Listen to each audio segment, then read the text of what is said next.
With LA Knight not agreeing to a new WWE deal so far and more, this is Wrestling Rambles. My name is John, and you're watching the Wrestling Report. Before we move on, make sure you subscribe to Wrestling Rambles with notifications on, and don't forget to like the video.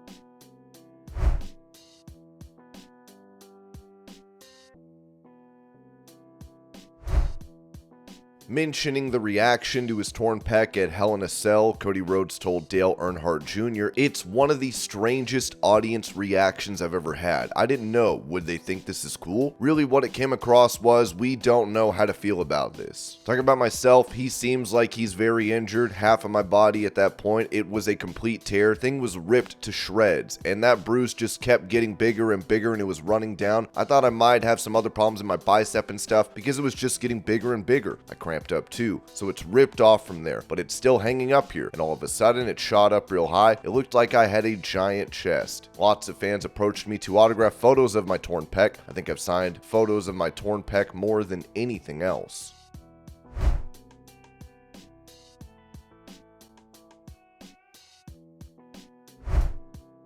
Bringing up why it is difficult for him to watch professional wrestling these days, Ted DiBiase said on his podcast, "It's so hard for me to watch today's product because I watch them and it's like, okay, I might as well be watching a tumbling match because all I see is them doing high spots. I used to take a bump. We call it an ass bump where the guy picks you up and it looks like he's dropping your rear end right on his leg. I would take that and then I would bounce off of that, and I knew how to hit the rope at just the right part of my body to where my legs would fly up and I would go over the top rope to the floor. Now today you do that, they bounce up like nothing happened. I would lay there and sell it. All you young wrestlers out there, learn how to sell. In other words, there's got to be a reason for a babyface to make a comeback, and unless he sells, I mean, your comeback is only going to be as good as your sell job."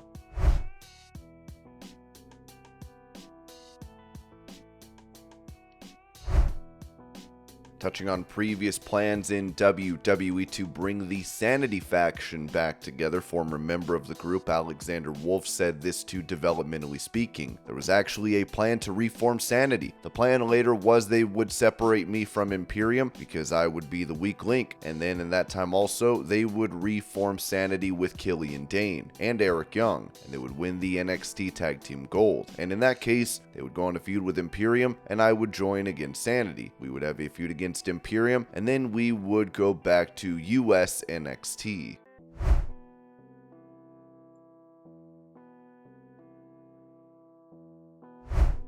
Talking about the new Impact Wrestling contract for Jordynne Grace, Sean Ross Sapp said, "It was revealed at Impact Emergence that the decorated former Knockouts champion was returning to the company after taking the summer off following her contract expiration. Fightful Select has confirmed that Grace is re-signed with Impact for 2 years. We're also told that she got a significant raise and will get time off for bodybuilding competitions."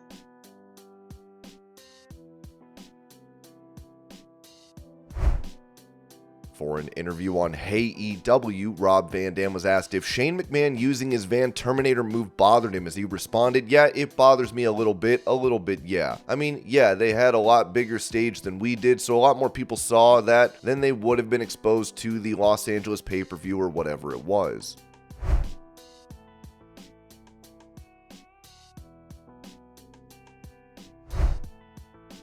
Asked if he had any interest in joining a faction in WWE, Drew McIntyre told WrestleBinge, "I don't know. I have always felt more like a lone wolf, and I have noticed that a lot of people have been forming factions and using it to their advantage. You mentioned the Bloodline. That's a reason why I wasn't giving Jey Uso a big hug when he showed up on Monday Night Raw, because he was kicking my head for 6 months straight and making sure I didn't become the undisputed champion. I just can't imagine myself in a group right now."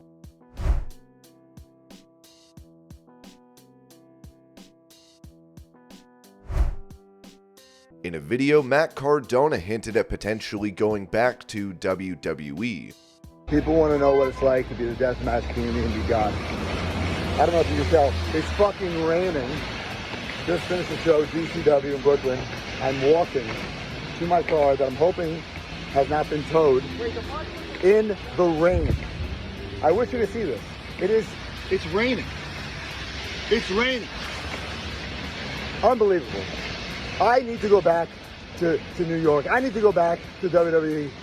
Vince, Call me, pal.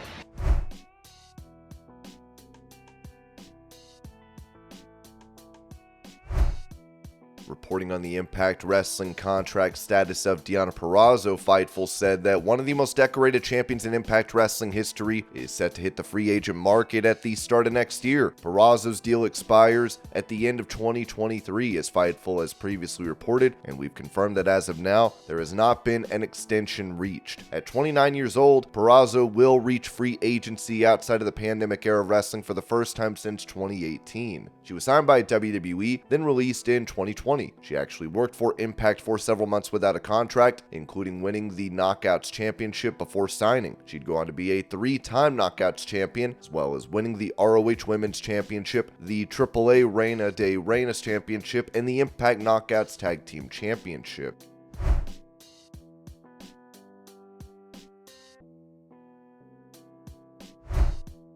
Following the AEW departure of CM Punk, Ricky Starks, who was in a feud with him, paid tribute to Punk online, writing, "Public flowers for you, man, at CM Punk. Thank you."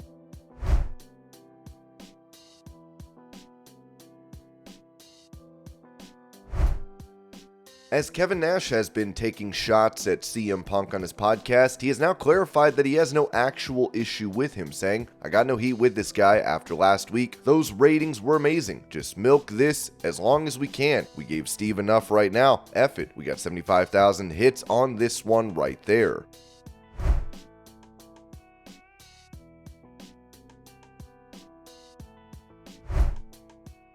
During the Impact Wrestling 1000 show, Gail Kim would be pulled off the ring apron by Velvet Sky as fan footage shows her hitting her head pretty hard. Here's the clip.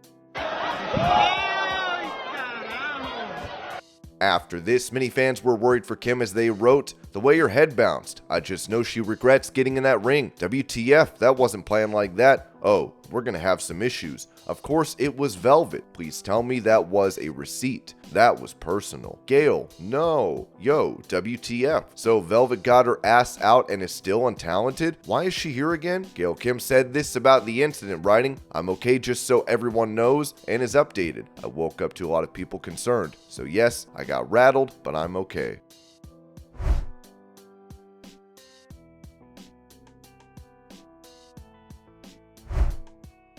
Online, a fan noted that AEW should let go of some of their talent writing, start identifying who is a player for the roster and which wrestlers are literally taking up space. Guys like Miro, MJF, Wardlow, Ricky Starks, and Adam Cole are worth the investment. Guys like Dark Order, Danhausen, Brian Cage, Action Bronson, and others are not, and just taking up space. Stop bringing in every WWE cast-off and New Japan star that does not bring in a huge following, over 500,000 fans minimum, as it does nothing but take up space. Danhausen, who is out of action with an injury, replied, "Yes, fire Danhausen. He makes the company $0. The person who wrote this is really smart and should definitely have a job writing."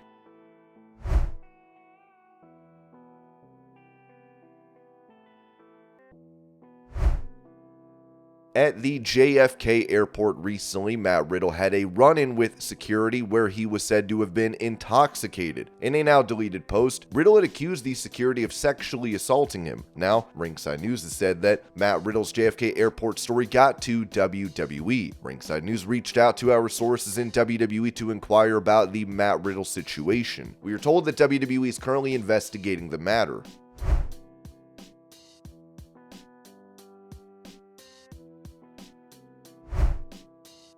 Staying on the topic of Matt Riddle, this was said about his status for Raw tonight after the incident at JFK Airport on Saturday. PWInsider.com can confirm that Matt Riddle is not at tonight's Monday Night Raw taping. WWE sources have also stated that as of this writing, he is no longer expected to work this weekend's live events in Idaho and Washington, which Riddle had been booked on.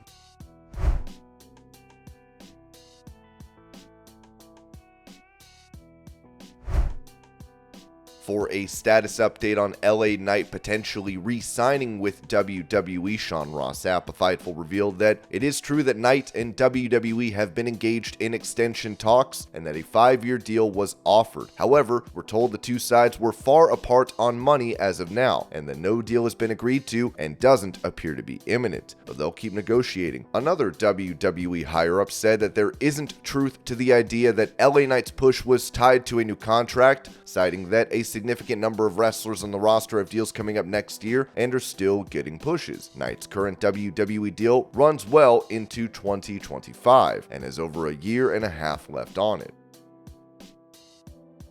And this was your pro wrestling news update. I hope you're all having a great day. Thank you so much for watching, and I'll see y'all later.